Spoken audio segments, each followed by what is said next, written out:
All right.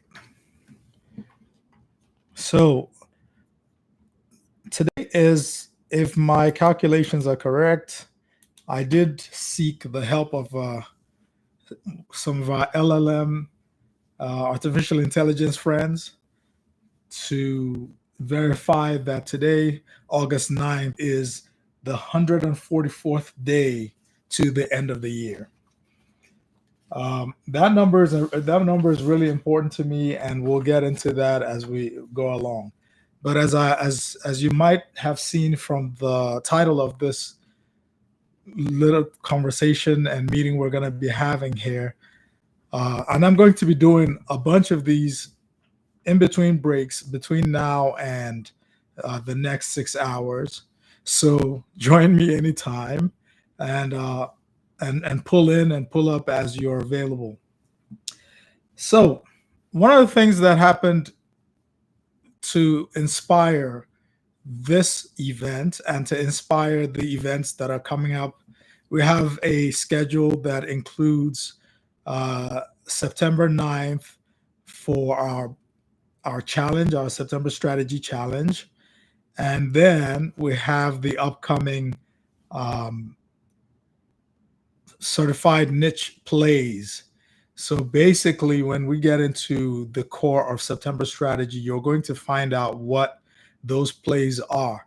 But the way I started out is by talking to you, late bloomer, you Generation Xer, you middle aged professional, mid career professional, career switcher who is thinking about what to do next and at a crossroads. This moment for you is really loaded with opportunity. It's also loaded with challenge because there are too many choices. I'm reminded of a book I read a long time ago, by Barry Schwartz. I believe the name is The Paradox of Choice. Great book. Read it.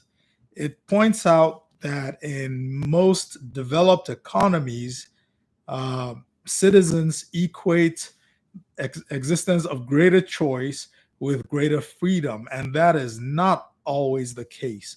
Sometimes greater choice paralyzes us. It causes us to waver, to be distracted, to get stuck. You are at a crossroads, and if you are like many that I've talked to in preparation for this uh, series of conversations, and if you're like me and have also faced these same issues where, okay, we need to make a new direction, we need to launch a new business, a new personal platform, a new legacy platform, and I don't know, I can't choose between the five, six, seven directions that are occurring to me as possibilities. That's one of the major challenges. That's one of the major reasons why people who otherwise have the talent, who otherwise have the skill, who otherwise have the communication abilities to make a really strong new direction, to make a strong platform, they just, you just feel stuck. And if you take some of the ideas from that you've heard from financial advisors, if you take some of the advice you've heard from wealth advisors, the wealth management world, the experts who say, "Hey, we are the people who are best suited to take care of your money." If you listen to those people and you unconsciously apply their lessons to your problems of what do I do next? How do I make sure that I'm not broke? I'm late 40s, I'm 50s. I wish I had gotten on the bandwagon with Amazon, with the internet. I wish I had done something very specific that I could be a specialist. If you were at the beginning of the internet, at the beginning of email, like some of us were, and you stuck to one specialty, by now you would probably have built a mini empire on the basis of that situation. You could have built a mini empire on the basis of starting out in 2001, starting out before in 2008. You missed the internet, the web, the original wave came through. Then the email wave, the actual internet, the birth of internet marketing. So there are a couple of waves that you've probably missed out on, and you're wondering, oh my goodness, I'm probably too late to ride the AI wave, and I'm probably too how do like is I don't think I have that much time to get started now. I can see the millennials. You listen to a lot of the smartest gurus. They're talking to 20-year-olds. I listen to some of the smart 20-year-olds, the young ones, and I'm thinking to myself, man, if if this was 20 years earlier, before family, before responsibilities, before sort of getting to this point in my career, I probably would have made a choice to jump head first into this direction. But you're wondering at this time, okay, wow, I don't want to start something that just leaves me stuck after making monetary investments, after investing time, investing myself, my emotional, my expectation, and then getting down 3 years, 4 years down the road and realizing that, oh, I'm not going to be able to make this work. Retirement is coming, or the kids in a few years are headed for college. I need to have a nest egg ready to help them out. Also to take care of. I heard somebody talk about the generation between late 30s and early 50s as a sandwich generation, and made the claim. I don't know if this was research backed or not, but made the claim that actually people in that age range are some of the unhappiest people. And they pointed out that the reason why was because that is a period of your life where you're kind of stuck between raising a family and looking out for your older parents, and still keeping your job responsibilities. Maybe you have a midlife crisis or a mid-career thoughts where you're thinking, should I keep going in the trajectory I'm going in, or should I make a different set of moves? Well, guess what? If you apply the thinking of the financial brokers, of the financial planners, you're going to make a mistake. Most of what the gurus are telling you about this stage of life is actually going to be wrong. And it's a little bit counterintuitive. Here's what I'm saying to you. I remember when I came to America, this was 1991, and it was May. It was the coldest I had ever experienced May. And what happened was we flew into New York to JFK, and our final destination was Washington, D.C. We were supposed to get on a connecting flight from JFK to, we landed at JFK, and then we were supposed to get on our local domestic flight from JFK to DC. I don't remember, but it was my mother, my younger brother, myself. Somehow I lost something important. It might either be the ticket my mother had just handed off to me, and somehow I lost it. I lost track of it. I lost it. And that little losing that document started off a chain of events that resulted in us ending up spending the coldest night ever, sleeping on. I mean, first of all, the airport benches and the airport chairs are not designed to be easy for you to lie down on. So they're designed to be uncomfortable. They would rather you lie down on the floors than on the chairs, which we were not trying to do that. So it was just a very uncomfortable night. The arrangements got moved. We couldn't get on another flight easily. My mother tried to call a relative who had said, "Hey, when you come to America and you come to New York, give us a call." She called that relative. The relative and picked up the phone and said, "Hey, you know what? Let me call you back in 5 minutes," and ghosted us. Ghosted us. That was the end. That was the last time we ever heard from I think she's never talked to that relative after that. But the relative ghosted us, so we had nobody in New York. With first night, and it's a cold night for us. No blankets, and we're lying down. We're trying to sleep in JFK Airport, and it was a mess. And it was my fault. That was a fail for the younger version of me. My mother did her best to just, swallow it and just move on. But I knew that I had caused us, my mother, my brother, myself, I had caused us a very uncomfortable start to our life in America. It was really difficult. The hope that we had that this relative was going to show up and come rescue us from a night at the airport didn't work out. And that was a fail. Well, that memory of me losing that document and causing us to just have the most uncomfortable night, our first night in America, stuck with me because recently, the lady, my mother, who was younger then, is now about 80 years old, close to 80 years old. And recently, a few months ago, I put her through another fail that is so difficult and so painful that I thought about all the things that I had done where I could have achieved or where I could have gotten so much better results and didn't.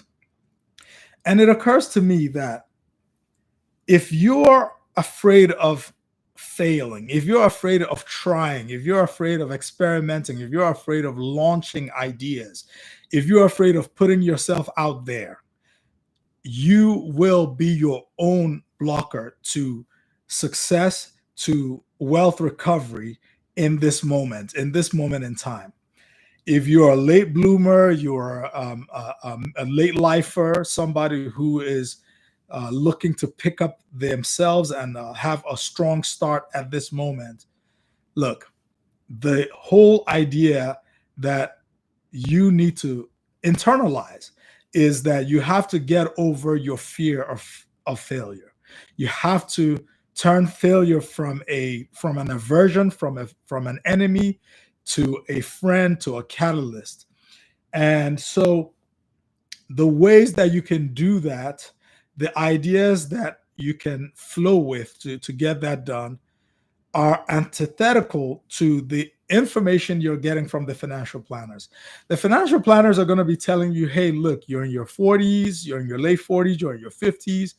If you haven't saved like $100,000 or $200,000, if you don't have a really strong positive net worth, you are 20 years behind, 30 years behind.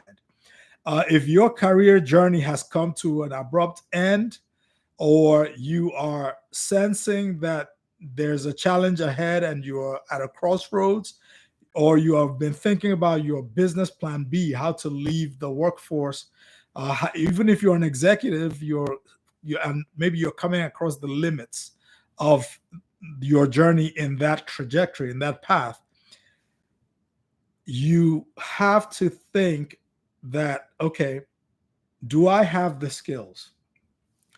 Do I have enough time to replace my income before my time is up in this company? Am I capable of building a business or building a platform that becomes something that is able to take care of me, take care of my family, help me build some nest eggs for retirement or for funding my children's education? All of those things make you think that you don't have time and that you have to get rich quick or that you have to hit a score really fast. The challenge is that, look, most people underestimate what they can accomplish in 3 years, but grossly overestimate what they can accomplish in 3 months.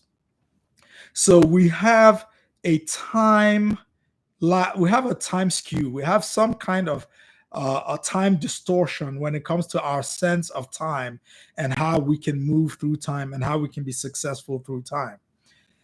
I want to tell you, though, that this exact moment is the time for success.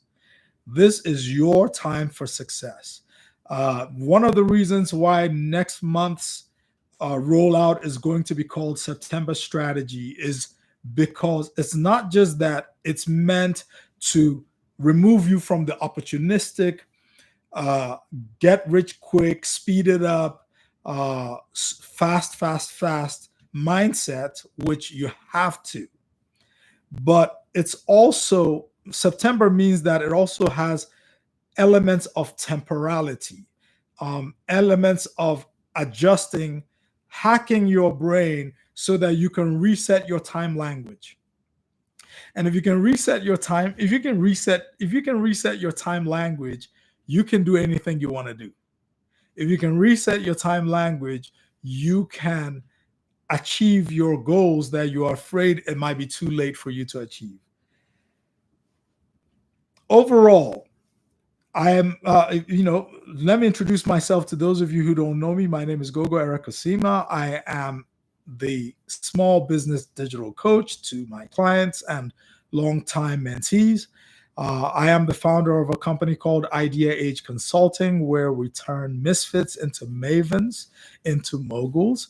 And I have over the last 17 or so years worked with small business owners, real estate investors, consultants, internet gurus, and mini gurus, consulting firms, and service businesses, medical practices, and the like, to help them structure ways to benefit their businesses or their bank accounts, developing and deploying intellectual property assets along with the platform and infrastructure that make those work.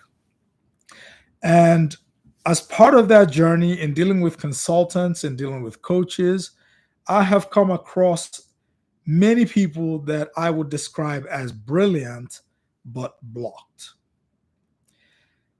There are basically three kinds of storytellers in the world of thought leadership, in my opinion, my not so humble opinion. There are three kinds of thought leaders. Those that I refer to as cathartic storytellers. These are people who are trying to build influence and trying to build followings by talking about things that are their passions, that concern them, that are of their interest, that are their purpose. And those are cathartic storytellers. They're unburdening themselves and they're wondering why they're not building a following, or if they do build a following, they're wondering why they're not able to build influence, why they're not able to direct, to convince people to move in a particular direction. Those are cathartic storytellers. They're like artists. They're not so much concerned about the priorities of the audience, the priorities of the marketplace.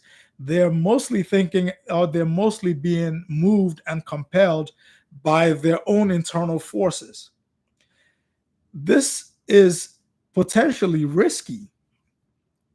When an artist is embedded in a moment, when an artist is embedded in when an artist really understands what's going on in culture and subculture, what's going on in the society, and what ideas are moving people, then that artist has an opportunity, if they identify the ideas that resonate with them.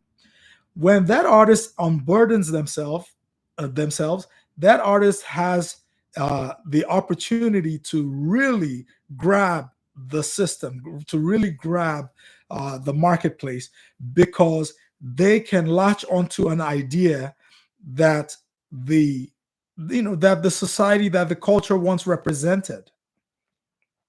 And if they do a good job of articulating and representing the ideas, the positions that the society, that the culture once represented, but just can't articulate, doesn't have enough understanding to bring out, that artist can find a humongous success, right? A large success, because they've been able to articulate something that many people have been trying to articulate. So, in that sliver of circumstances, it really works to be a cathartic storyteller, to start the storytelling from your priority. But If you're trying to build an audience to help your business, if you're trying to build an audience to grow your income, if you're trying to build an audience to spy on the future to see where the next leap might take you and be profitable, then cathartic storytelling is going to backfire on you. You can't be telling the people about the things you're interested in. So that takes us to the next storyteller, and that's the catalytic storyteller. The catalytic storyteller is a little bit different from the cathartic storyteller in the sense that they get their priorities from the audience. It's like it's the difference between an artist and a designer. An artist follows their own animating spirits. An artist follows their own passions. They following or completing an incomplete story in their hearts, their minds, or their heads. But a designer does no such thing. A designer is going to meld some necessity from a client, from a user, from someone on the outside, from a marketplace, and they are going to derive the logic of their design and the logic of their creation and the logic of their storytelling from outside. So an artist starts from inside out, and a designer starts from outside in. The same goes for the catalytic and the cathartic storytellers. The cathartic storyteller, just like the artist, starts from the inside out, and so when they try to be an influencer, they operate the same way. They start from their priorities, their purpose, their passions, and then they operate and give information from there. On the other hand, the catalytic storyteller starts from what people are concerned about, what's trending, what are they worried about. I have a framework that I refer to as the SAT track, and that's the solutions, aspirations, and transformation gap. When you want to be a catalytic storyteller or a catalytic thought leader, you have to think about, okay, who do I want to talk to, and what solutions, what aspirations, transformations are they interested in, and what are the gaps between them and those solutions, aspirations, transformations. And then you begin creating your content, you begin creating your designs, you begin creating your offers from outside in, just like a designer and not like an artist. Very important. Well, if you're brilliant but blocked, you might be if you're brilliant but blocked, you might be a cathartic storyteller, you might be a catalytic storyteller, but more than likely you're what I refer to as a constipated storyteller. You've replaced storyteller with thought leader, and you've got the idea. So these three kinds of storytellers are basically three types of thought leaders, three types of aspiring influencers, three types of aspiring leaders. We've talked about the cathartic storyteller. We've talked about the constipated storyteller, the cathartic, the catalytic, and the constipated storytellers. Well, what's going on with the constipated storyteller? The constipated storyteller has a real challenge on their hands. They have the problem of they basically don't know how to release the message that's in them. They don't know which of the messages they have is worthy of a public audience.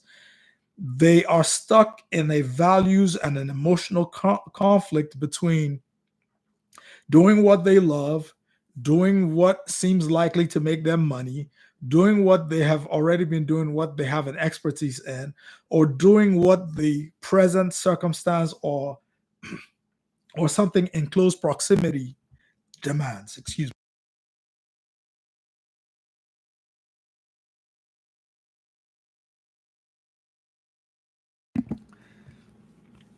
So they get stuck. They get stuck and they get confused about which direction to go in. If you're a mid-career professional, you are a Generation Xer, you're somebody with with some years on you. You got a lot of responsibilities, you've got a lot of worries, you've got some regrets, right? It's not just responsibilities, it's regrets.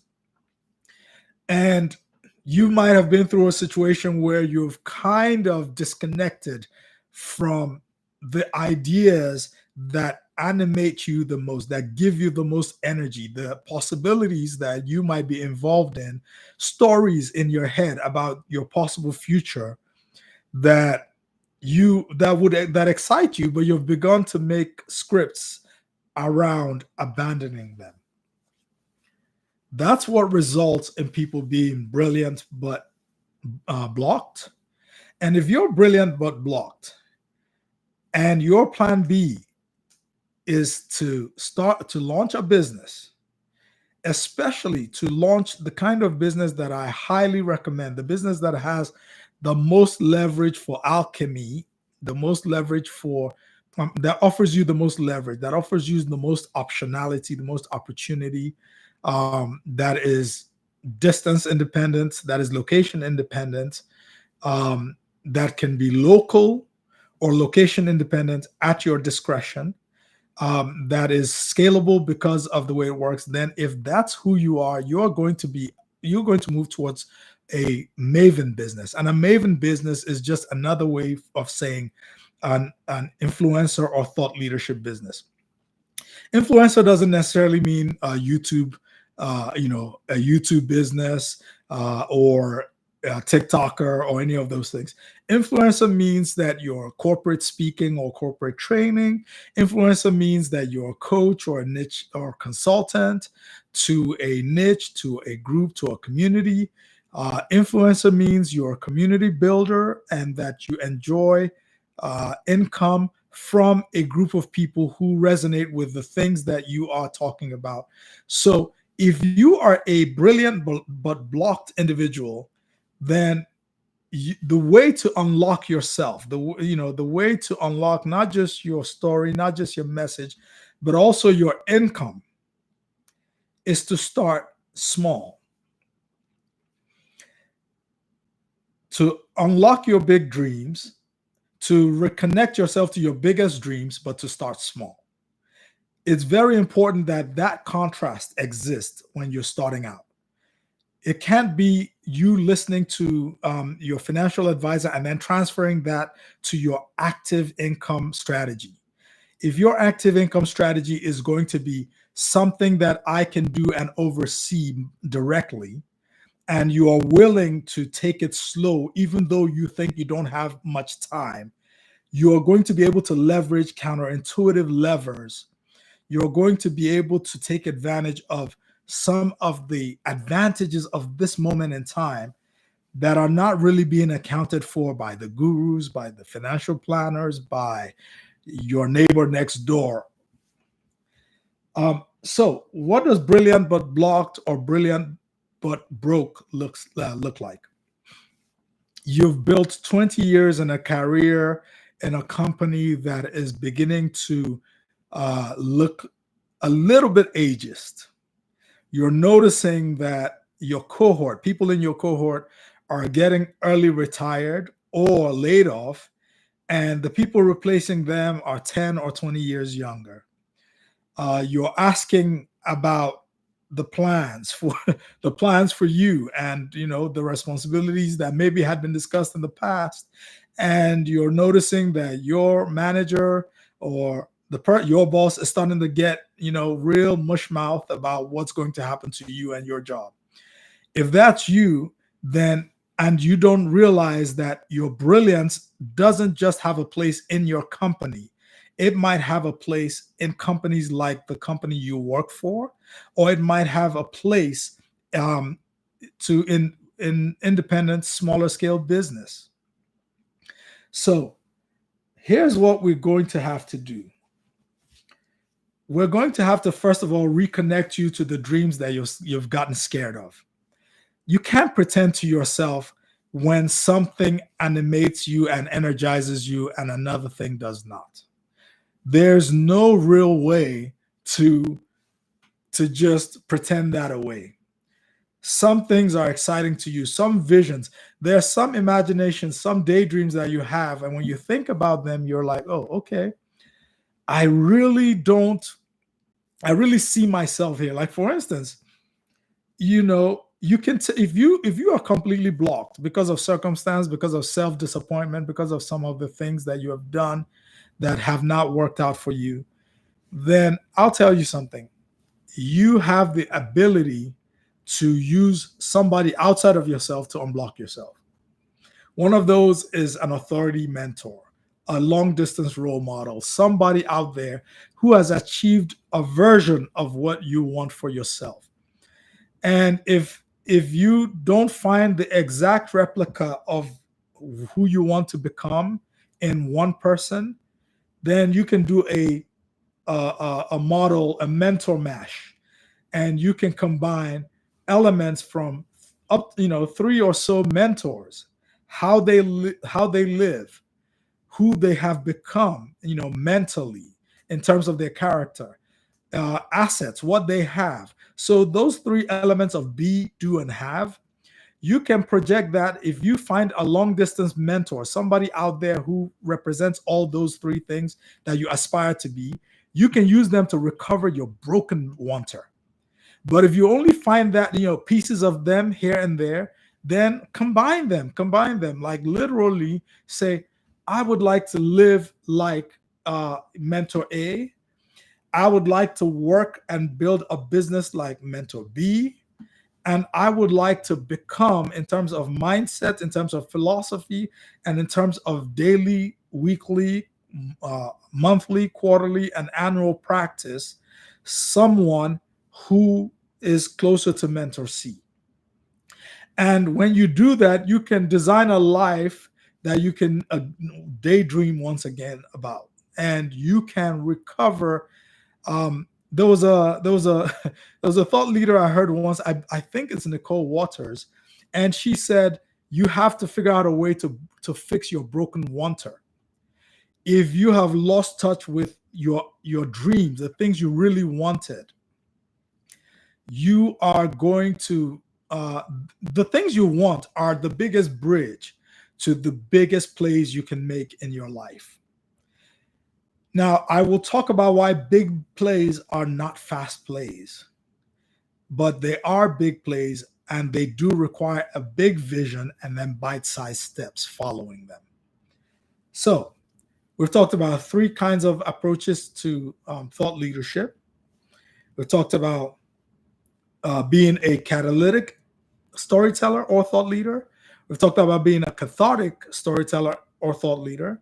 We mentioned that being a catalytic storyteller is like being a designer, while being a cathartic storyteller or thought leader is like being an artist. And the difference between an artist and a designer being that the artist goes from inside logic to the outside, their priorities, their personal passions, their personal vision, their personal prerogative, and they put it out into the world and see what the world does with it. While the catalytic storyteller or thought leader is the exact opposite. They're more like a designer.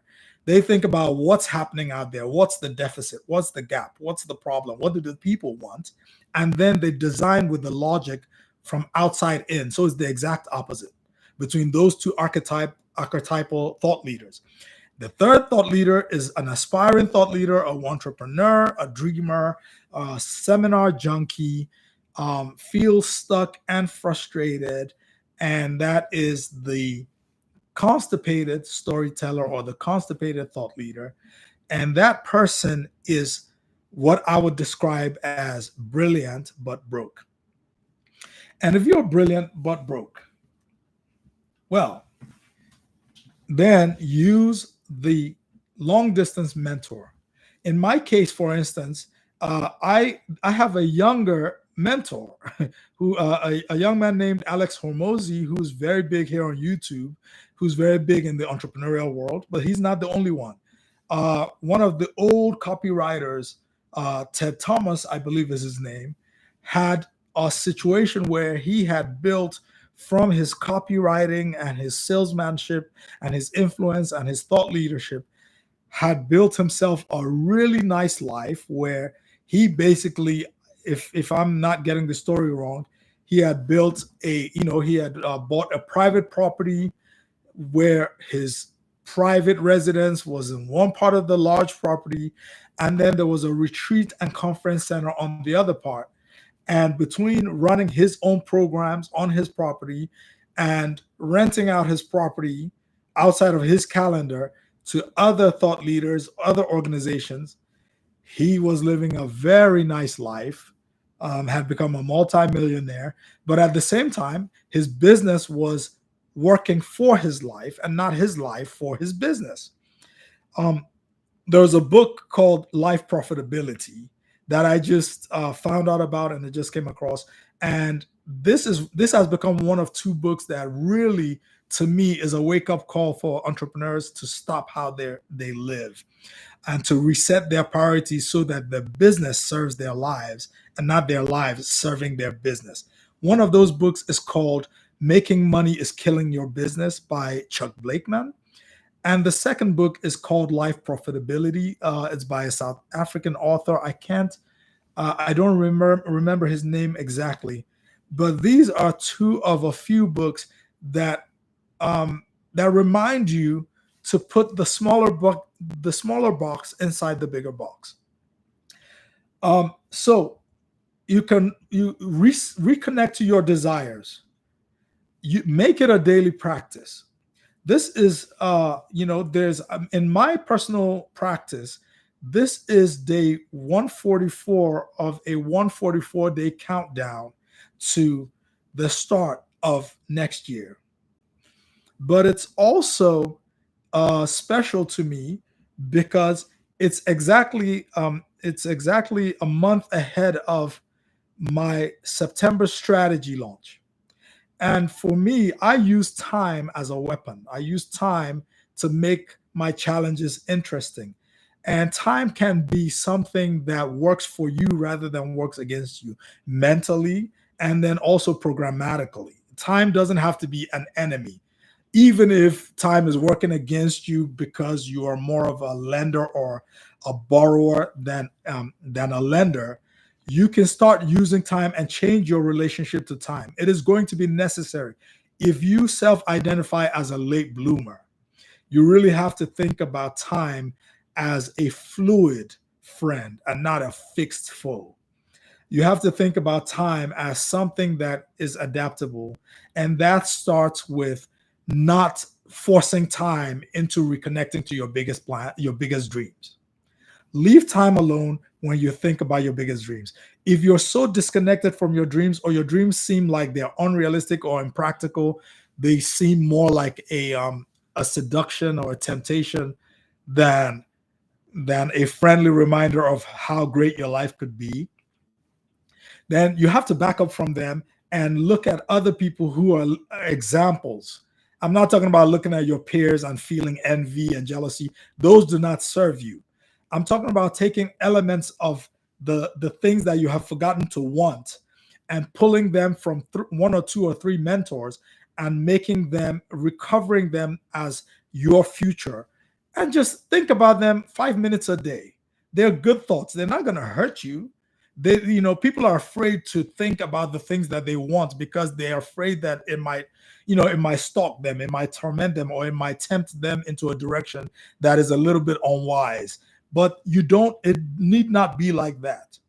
You have to reconnect to your dreams to take your small steps.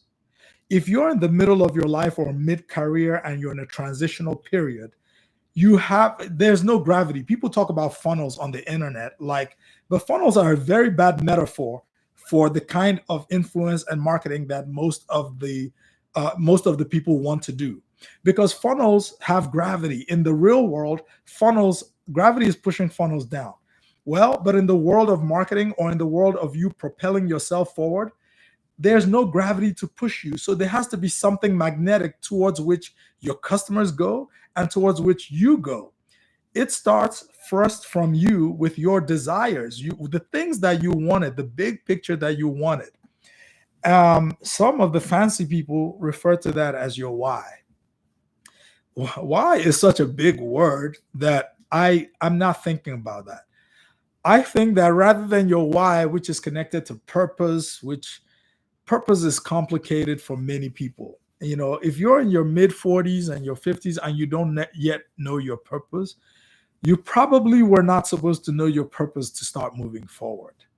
And so, my replacement for those of you who don't have a clear purpose that is propulsive to you is to start dreaming again, is to daydream and think about the stories that you see yourself acting in your head. And if you do this for 90 days straight, or if you do this from today till the end of this year, you're going to have done it for 144 days. That's the equivalent of 12 weeks of 12. And if you do this for 144 days, for the next 144 days till the new year, and really just sit down and think about, like, daydream, 5 minutes, daydream about the things that you could do with the life story that you're bringing into the current moment. Think about the things that you could do, some of them, and make sure you have a notebook or journal, and just sometime during the day journal it down. It might be while after you've done your daydreaming, or at the end of the day. But after you journal it out, just put it away and then review it every week. Something's going to happen.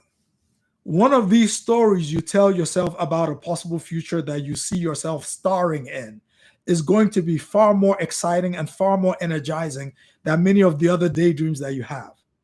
And you will be able to pull from this and say, where is the first step that I can move?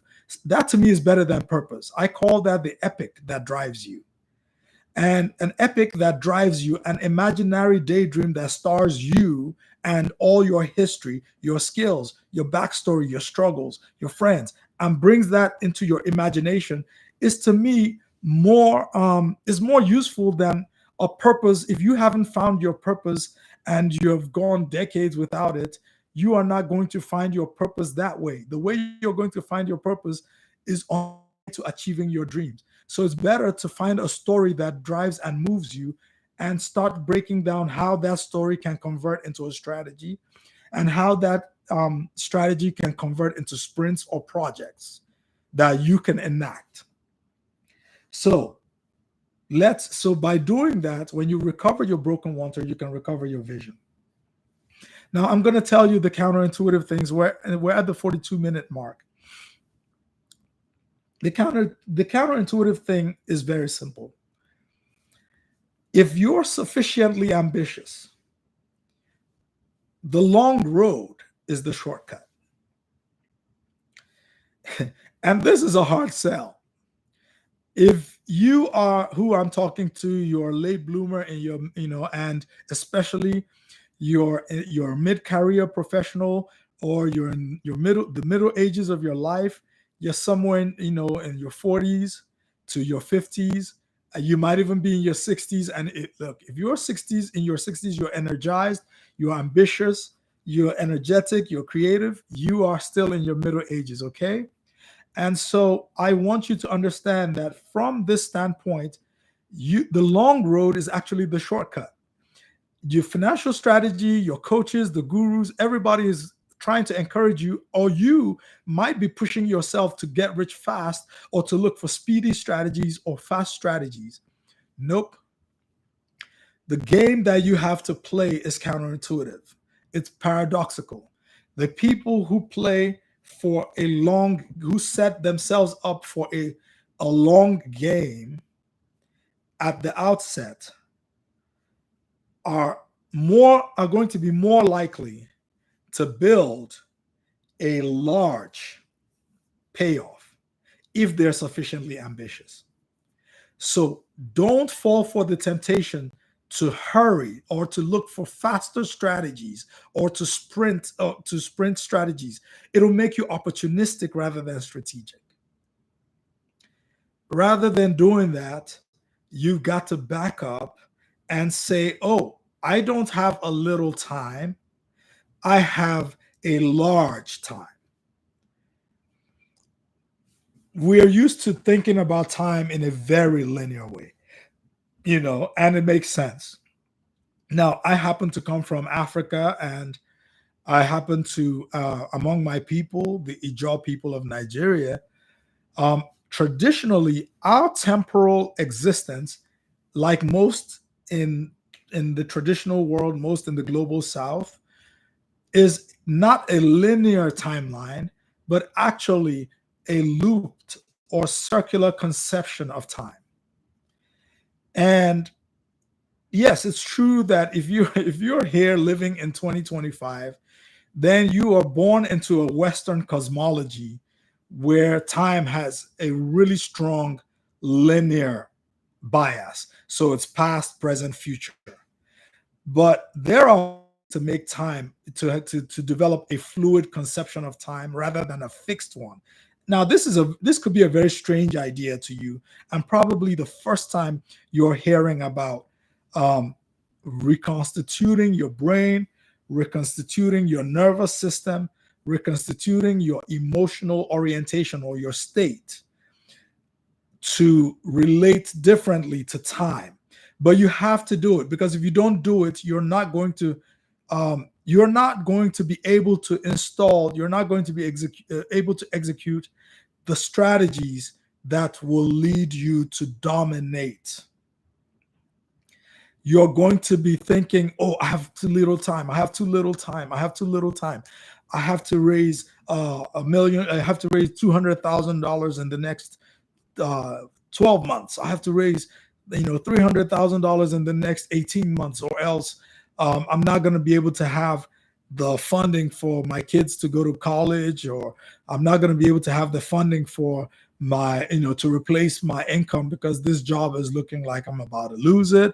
Oh, my parents and my parents-in-law are going to need the resources for assisted living, or just different arrangements, and you are going to force yourself into a trap. There's no need for this. Paradoxically, if you slow down, you are going to be sped up. I'm going to repeat it again. For the sufficiently ambitious, the long road is actually the shorter way. It's the shortcut. But the way it works is that you are going to have to do a few things. So before we take our break, we're gonna take a break in a few minutes. But here's the first thing that we need to do. One, if you're saying to yourself, "Oh, I've got little time left for before retirement comes. I've got little time. My savings are depleted. I don't have the investments I'm supposed to have at this stage of my life." When the shoulds, you might have a case of the should syndrome. I should have X amount in the bank. I should be at this level. I should be able to fund my children's education. I should be able to have my parents or my parents-in-law comfortable. I should nah. Let me look. Bottom line is, you are a mid-age person, you're a mid-career professional, or you're an executive looking, who has suddenly become a misfit because now you're scanning domains to find what you can do with the second best act of your life, the second chapter of your life. And you're thinking, do I have the strength to learn a new field, or to go into a new career?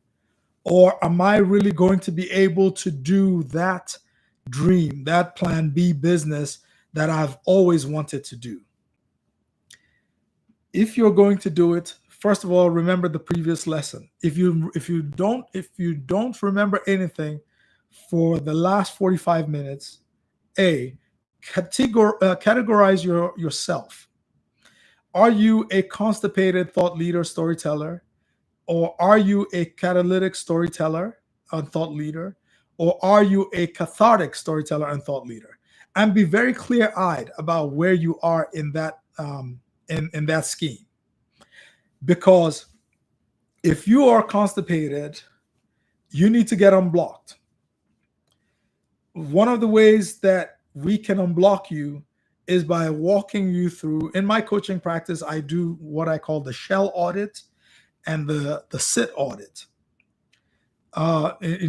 Long and short of it, in the shell audit, the S category is your strengths, your skills.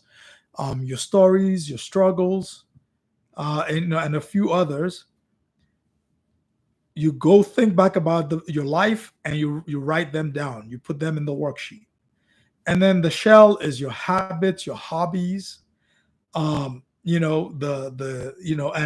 those types of things, and you also write them down. And then in the E, you think about your expertise, your experiences, your epics, like we just talked about a few minutes ago, the stories that you've imagined yourself in, but you've pushed them away because you're scared, and your fear is not serving you.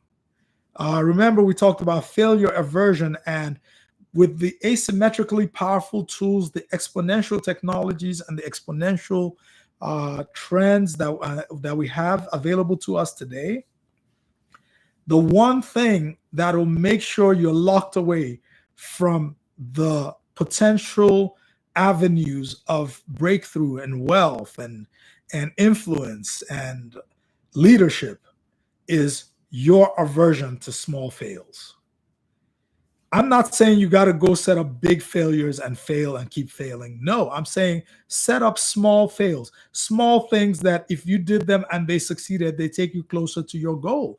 But if you failed, then they're getting your failure muscles worked out, and you're getting better at manipulating failure, turning failure into stories that make it more likely that you're going to succeed. Failure can be alchemized. Failure can be turned into gold many different ways. But we're in the era of AI. We're in the era of many other exponential technologies. We're in the era of augmentation. We're in the era of accelerated connection. We're in the era of asymmetrical platforms for growth. But if you are holding yourself back, if you're self-breaking, if your brake is on and you're not shipping, you're not launching, you're not trying, you're not testing and experimenting, you're too afraid of embarrassment, then AI is not going to help you. Then being connected to the internet is not going to help you. Then having access to the skills and expertise that you have is not going to help you. And then beyond expertise, we talked about your life purpose, your life passions, your life mission. And then we talk about leverage points. And so that's your shell audit in a nutshell. And when you have an expert facilitator to take you through these dimensions of your own story, of your own wealth, you'll realize that you have what I call a wealth matrix. You have a set of advantages and factors that you have been discounting or that you have been downplaying that are the building blocks for your platform. So when we start September Strategy, we're going to talk about taking this story, reclaiming a vision, what I refer to as a summit vision. You can call it whatever you like, but it energizes you, it drives you forward, it gives you energy to overcome some small aversions of fear. You have a fear of selling, you have a fear of presenting publicly, you have a fear of stepping up to a stage or a platform. This vision, this version of your life, or version of what your life can give you the energy and give you the drive and the power to move forward and gain purpose and reconnect. Now, the way that we have it, you want to set up a low risk system for tapping into your goals. I teach the exact opposite of what they're telling you. Don't go fast to go far, go long. When you sit down here, think about 3 years at least.